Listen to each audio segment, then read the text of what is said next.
Alors, bonjour à tous, j'espère que vous allez bien. Dans cette vidéo, on va voir est-ce que la France est encore un pays qui est sûr, voire intéressant pour un entrepreneur aujourd'hui en 2026, avec tout ce qui nous précède, avec tous les éléments, même on va parler un petit peu de géopolitique, un petit peu dans le monde. Finalement, si on compare la France et d'autres pays, est-ce que l'herbe est vraiment plus verte ailleurs ou pas? Alors, je pense que le contexte aujourd'hui, on va forcément un petit peu parler des États-Unis, des conflits aussi qu'on peut avoir un peu partout là au Moyen-Orient, etc. Et toutes les options qu'on a quand on est résident français, qu'on souhaite par exemple s'expatrier, puisque c'est mon cas, c'est aussi le cas de pas mal de personnes que je rencontre. Finalement, il faut arriver à faire le bilan. Est-ce que vraiment la France est un si mauvais élève que ça ou pas?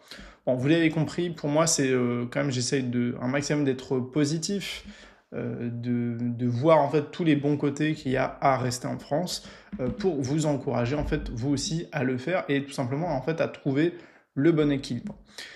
Puisque le contexte français il est un petit peu particulier. On a le contexte politique, le contexte économique. Quand on est entrepreneur, on a la partie fiscale qui est toujours un petit peu lourde et qui est lourde aussi dans notre esprit, puisque faut savoir, alors ça faudrait pouvoir vérifier, est-ce que c'est vraiment le cas quand on est dans d'autres pays probablement, mais on a quand même cette lourdeur et cette pression de savoir que demain peut-être on peut avoir un contrôle fiscal ou un contrôle pour son entreprise. Et c'est vrai que ça fait partie aussi de la pression qu'on doit supporter. Maintenant, mon point, il est le suivant, c'est que en termes de même de stabilité politique, de stabilité en fait du pays, puisque moi je vous parle beaucoup forcément d'investissement aussi immobilier, d'investissement boursier, est-ce que la France reste un pays qui est safe, qui va probablement continuer, en tout cas à rester un pays intéressant pour les prochaines décennies, puisque finalement c'est de ça dont on parle dans le monde dans lequel on évolue, comment va se positionner la France. Donc c'est sûr que si on est honnête, on va pouvoir trouver plein de défauts en fait à la France. Euh, Quand on est entrepreneur, quand on veut atteindre en fait l'indépendance financière, c'est sûr que vous allez en trouver. Et en fait, j'ai pas envie forcément de revenir là-dessus. Moi, ce que je veux, c'est un bon compromis finalement entre sécurité, indépendance financière et finalement aussi liberté personnelle. Pour moi, la liberté personnelle, c'est quand même important puisque il y a finalement beaucoup de régions, et j'en ai parlé là, dans la vidéo sur Dubaï, il y a quand même beaucoup de régions dans le monde où on va avoir des libertés qui vont être bridées. D'accord? Alors, il y en a qui vont me dire qu'en France, c'est pareil, que finalement, on a de la censure, etc. C'est vrai dans une moindre mesure, mais quand même, faut être honnête, il faut être réaliste. On est en France et en Europe, avec tous les pays de l'Union européenne et d'autres pays frontaliers comme la Suisse, etc. On est dans un contexte où on a beaucoup de libertés individuelles, on a la liberté de parole, la liberté d'entreprendre aussi, et on a quand même beaucoup moins de chances de se faire emprisonner ou de se faire, pour je ne sais quelle raison, en fait, de voir ces biens qui peuvent être confisqués. Encore une fois, il faut prendre des pincettes. Encore une fois, on peut mettre un contexte à tout ça, mais par rapport à d'autres pays comme les Émirats, comme on pourrait parler aussi de la Géorgie, ou de certains pays en Asie comme la Thaïlande, Singapour, etc., finalement, c'est comment on peut faire comment finalement trouver un bon entre-deux entre liberté, entrepreneuriat, indépendance financière. Et vous allez le voir que pour moi, de mon point de vue, finalement, pour la plupart des gens, je considère que rester dans son pays, ou en tout cas de rester en France, c'est la meilleure solution pour la plupart des gens.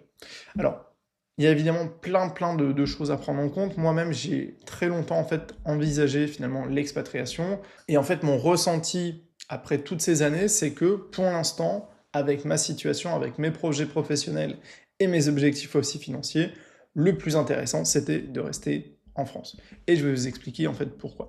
Et l'idée, encore une fois, je vous en ai parlé dans la vidéo sur l'immobilier et la bourse, c'est que quand on a un objectif qui est en dessous du million d'euros, en fait un objectif de patrimoine, un objectif de chiffre d'affaires, en fait en dessous pour moi de ce palier-là, je pense que le plus intéressant, c'est de rester en France. Alors, vous allez toujours retrouver des gens qui sont partis très très jeunes.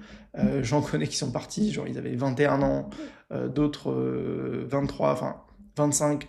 Il y en a qui sont partis très jeunes. Mais souvent ce sont des personnes qui sont célibataires, ou alors ce sont des gens qui sont seuls, qui n'ont pas d'enfants, en tout cas qui ont une facilité à se déplacer. Mais dès que vous avez un contexte familial, que vous êtes en couple, etc., que vous avez par exemple un partenaire qui lui a un travail, elle a un travail de salarié ou autre, ça devient tout de suite plus compliqué. Moi, c'est une situation déjà dans laquelle j'ai dû, pendant des années, en fait, on a dû y réfléchir pour qu'on puisse en fait s'aligner. Aujourd'hui, moi j'ai la chance de travailler en fait avec mon épouse. Donc, on n'a plus cette contrainte en fait de dire voilà, est-ce qu'on peut bouger, est-ce qu'on peut s'expatrier, etc. Et notamment, comme je vous le disais, ça a fait partie de nos objectifs, c'était de pouvoir un jour déménager à l'étranger. Finalement, aujourd'hui, on a fait le choix de rester en France pour plusieurs raisons, et c'est notamment le contexte vraiment global. La France, pour moi, ça reste un pays qui est extrêmement sûr, même si on va vous dire qu'il y a de l'insécurité, même si vous avez toujours des faits divers dans différentes villes que vous connaissez sûrement, y compris alors dans les grandes villes, mais des fois ça arrive dans des plus petites villes, etc. Mais en fait, il faut quand même comparer au contexte mondial et à ce que vous allez pouvoir retrouver dans d'autres pays. Alors, il y en a qui vont me dire que quand vous êtes en Asie du Sud-Est, c'est beaucoup plus sûr, etc. On pourrait comparer, hein, Singapour, forcément, ça va être beaucoup plus sûr que la France, mais tous les pays, on va retrouver des expatriés français, Thaïlande, etc.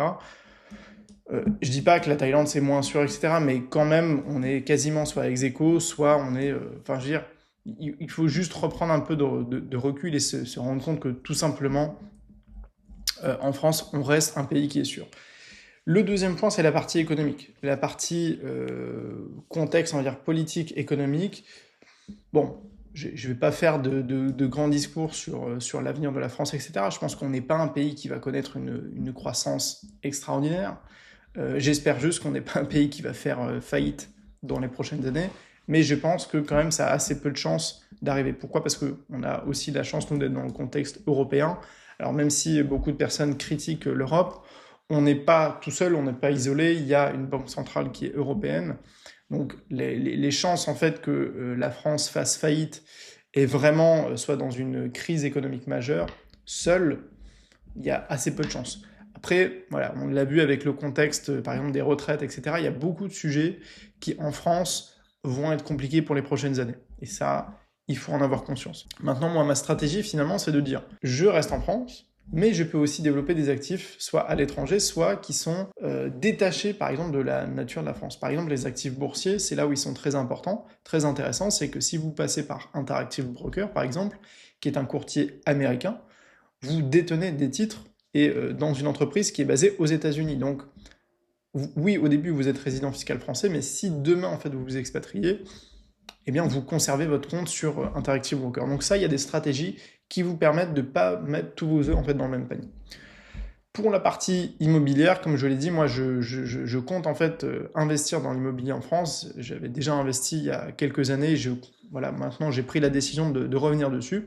Et je vous en partagerai un petit peu les résultats, etc. Pour la simple et bonne raison que je considère que ça reste quand même un investissement qui est très sûr, d'accord, même en France, même si on entend beaucoup de choses sur le contexte, encore une fois, qui est très anxiogène en ce moment. Et moi, je vois ça aussi comme un patrimoine en fait générationnel et intergénérationnel que je veux pouvoir transmettre en fait à mes enfants. Et je trouve que ça, c'est quelque chose qui, moi, me rassure en fait énormément. Bien sûr, il faut que le marché, enfin, que les prix de l'immobilier ne soient pas en chute libre, etc. Mais il y a cet aspect justement dans l'immobilier qu'on a un toit, qu'on possède un bien, quelque chose qui est physique, de la pierre, comme on dit, c'est quand même assez rassurant. Et en fait, tout simplement, pour moi, en dessous du million d'euros de patrimoine, on peut tout à fait rester en France. Alors je dis pas qu'au-delà d'un million, c'est pas intéressant de bouger, de partir dans un autre pays, ou en tout cas de tester aussi autre chose. Moi, j'ai notamment envie d'aller vivre aux États-Unis, mais voilà, le contexte actuel géopolitique des États-Unis, plus le coût de la vie aussi aux États-Unis qui est très élevé, ne me donne pas envie tout simplement d'aller vivre là-bas. Voilà, ça, en tout cas, c'est un gros frein pour moi, c'est notamment les frais de santé, les frais de l'école qui peuvent être exorbitants. Mais à terme, c'est quelque chose que j'anticipe et que je prépare. D'accord? Bon, ce qu'il faut retenir, c'est que pour moi, la France, ça va être un très très bon. Il faut le considérer en fait comme un tremplin. Je vous dis pas de passer toute votre vie dans votre pays d'origine. Alors, c'est valable hein, si vous êtes belge avec la Belgique, si vous êtes français avec la France, si vous êtes canadien aussi ou québécois. C'est à peu près le même contexte. C'est-à-dire qu'on est sur des pays qui sont plutôt très fortement taxés, avec une culture voilà, ou un environnement qui peut être parfois un petit peu négatif. Et on a envie de sortir de ça, on a envie d'exotisme, on va dire. Oui, mais en fait, pour moi, si vous voulez vraiment la partie la plus sûre, la plus safe en termes d'investissement, en termes d'indépendance financière, pour moi, ça reste tout à fait pertinent de rester en fait dans votre pays pour construire une base solide et pour ensuite en faire un tremplin vers une deuxième étape et une première expatriation. Et encore une fois, pour moi, votre situation personnelle, est-ce que vous êtes en couple, est-ce que vous avez des enfants, ça fait toute la différence. Et faites attention, en tout cas, moi, ça m'énerve un petit peu, mais quand vous êtes célibataire sans enfant, c'est beaucoup plus facile effectivement d'aller vivre à l'autre bout du monde en Thaïlande que quand on est marié, quand on a des enfants, que votre partenaire travaille, etc., avec un lieu de travail fixe, avec des horaires, etc. Le contexte est forcément différent pour chaque personne. Moi, ce que je veux, c'est pouvoir vous inspirer et vous montrer la façon dont vous pouvez réussir sans quitter votre région, sans quitter votre pays, tout simplement, et c'est d'ailleurs, ça me fait penser au livre d'Olivier Roland, parce que en vous prouvant en fait que c'est possible. Il faut se fixer des objectifs, et pour moi, l'objectif en fait, c'est l'indépendance et la sécurité financière. Et une fois que vous avez passé ces étapes-là, vous pouvez passer à l'autre étape qui est l'expatriation et se concentrer aussi sur le style de vie. Voilà. Et comme je vous le disais, je vous en ai parlé pendant la vidéo, dans la vidéo sur l'immobilier et la bourse. Moi, je pense que toute personne, et en tout cas si vous suivez la chaîne maintenant, toute personne avec qui je vais travailler, moi, je vous conseillerais en fait de viser, avoir comme objectif un patrimoine immobilier boursier d'1 million d'euros. Parce qu'en fait, avec cet objectif-là, sans quitter votre pays, vous vous mettez en fait en sécurité, votre famille aussi, pour quasiment le restant de votre vie. Alors, on ne sait jamais ce qui peut se passer, mais dans tous les cas, ça reste la meilleure stratégie pour moi. Et la France, notamment grâce à son marché immobilier et aux règles qu'on a dans l'immobilier, même s'il y a les taxes, la taxe foncière, les frais de copropriété qui peuvent être très élevés, l'idée c'est que de toute façon, à l'étranger, ça sera pareil. Que vous soyez aux États-Unis, en Asie, aux Émirats, etc., vous aurez les mêmes contextes, les mêmes problématiques, etc. Donc on n'est pas finalement sur des enjeux qui sont si différents. Et même si on paye des taxes, ça reste effectivement très intéressant pour votre patrimoine, pour vos enfants, par exemple. Pour moi, c'est un sujet qui est très important. Pouvoir, en fait, juste avoir en tête que vous allez pouvoir leur léguer quelque chose, je trouve que ça, quand même, ça fait énormément de sens, en tout cas pour moi. Et puis, le dernier point sur la France que je trouve quand même très positif par rapport à d'autres pays, notamment, moi, j'avais réfléchi, en fait, à l'île Maurice. Voilà, par rapport à d'autres pays qui sont, par exemple, en Afrique ou ailleurs, ou en Asie, c'est que là, on a quand même des infrastructures en France qui sont à la pointe de ce qui se fait, les infrastructures bancaires, les infrastructures d'entreprise. Alors, on va vous dire, oui, l'administratif, on n'est pas sur quelque chose qui est très rapide, ça c'est vrai, mais malgré tout, on peut être surpris à quel point finalement tout s'organise plutôt bien. Alors je dis pas que c'est simple non plus, puisque les taxes en France c'est quand même toujours assez compliqué, la facturation, les impôts, etc. C'est pas simple, mais ça fonctionne et on peut tout gérer 100% en ligne. Et moi, c'est ce qui m'a vraiment refroidi en fait à l'idée d'aller, par exemple, en fait à l'île Maurice, c'est que je n'avais plus accès à Stripe, j'avais plus accès aux mêmes applications forcément bancaires que j'utilisais. Et finalement, ce confort-là, bah, il est quand même assez important. Et en fait, à un moment donné, il faut aussi vous demander qu'est-ce qui est le mieux pour votre entreprise.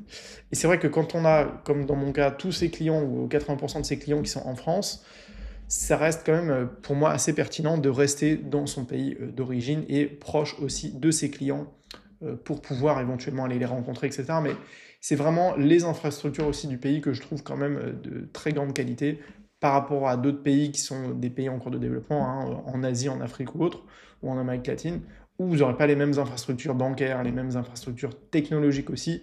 Et donc pour gérer un business à distance, en digital, c'est quand même important. Voilà donc pour cette vidéo, j'espère que ça vous a plu. Voilà, vous l'avez compris, pour moi l'idée c'est d'être aussi le plus positif aussi sur le contexte français pour vous encourager en fait à développer coûte que coûte en fait votre activité, votre indépendance avec cet objectif, comme je vous le disais, de développer à terme un patrimoine d'1 million d'euros. C'est selon moi la meilleure chose à faire pour vraiment se mettre en sécurité, atteindre l'indépendance financière et pour le reste en fait de sa vie, ça reste pour moi un objectif qui est atteignable pour la plupart des gens. N'hésitez pas à me mettre en commentaire ce que vous en avez pensé et les autres thèmes que vous souhaiteriez que j'aborde. Je vous dis sinon à très vite sur la chaîne YouTube. Ciao ciao.